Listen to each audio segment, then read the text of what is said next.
আনন্দপুর অগ্নিকাণ্ডে নড়েচড়ে বসল জাতীয় মানবাধিকার কমিশন। ঘটনাস্থল পরিদর্শনে 3 সদস্যের দল। আনন্দপুর দুর্ঘটনা তদন্তে নতুন মাত্রা যোগ হলো জাতীয় মানবাধিকার কমিশনের হস্তক্ষেপে। কমিশনের 3 সদস্যের একটি প্রতিনিধি দল সোমবার দুপুরে কলকাতায় এসে পৌঁছয়। বিকেলে আলিপুরের দক্ষিণ 24 পরগনার জেলা শাসকের সঙ্গে বৈঠক করেন তারা। আজ সকালে প্রতিনিধি দলটি সরাসরি দুর্ঘটনাস্থলে যান এবং সেখানকার পরিস্থিতি খতিয়ে দেখেন। বারুইপুর পুলিশ জেলার পুলিশ সুপারের সঙ্গেও তাদের বৈঠক করার কথা রয়েছে। অগ্নিকাণ্ডের ঘটনার পর ইতিমধ্যে কেটে গিয়েছে 8 দিন। নিখোঁজদের খোঁজে রবিবার পর্যন্ত সার্চ অপারেশন চালানো হয়। তদন্তে নেমে পুলিশ এখনো পর্যন্ত 3 জনকে গ্রেফতারও করেছে। ঘটনায় একাধিক দিক খতিয়ে দেখা হচ্ছে বলে সূত্রের খবর। তদন্তের অংশ হিসেবে সোমবার মোমো সংস্থার অফিসে তল্লাশি চালায় পুলিশ এবং কর্মীদের জিজ্ঞাসাবাদও করা হয়। পাশাপাশি ডেকোরেটর সংস্থার মালিক গঙ্গাধর দাসের বাড়ি থেকেও গুরুত্বপূর্ণ নথিপত্র বাজেয়াপ্ত করা হয়েছে। গোটা ঘটনার দায় ও গাফিলতি নির্ধারণে তদন্ত আরও জোরদার করা হয়েছে।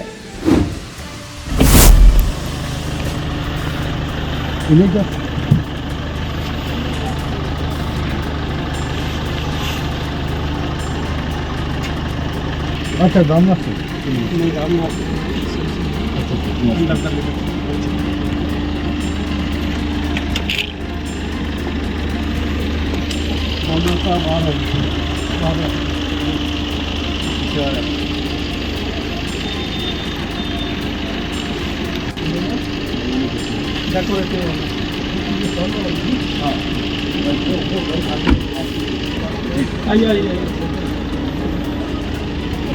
मंडल जी कौन है?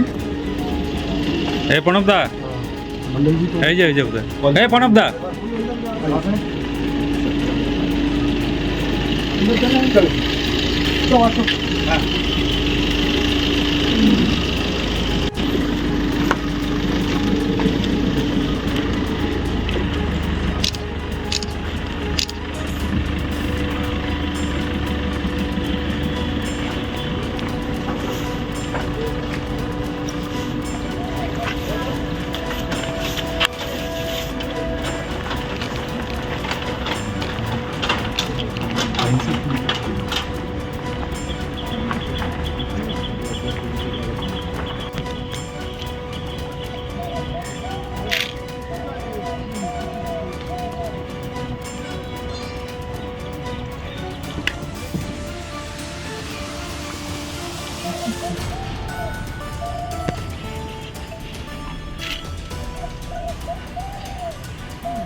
আমাদের ভিডিও ভালো লাগলে লাইক ও শেয়ার করুন। কমেন্ট সেকশনে আপনাদের মতামত জানান।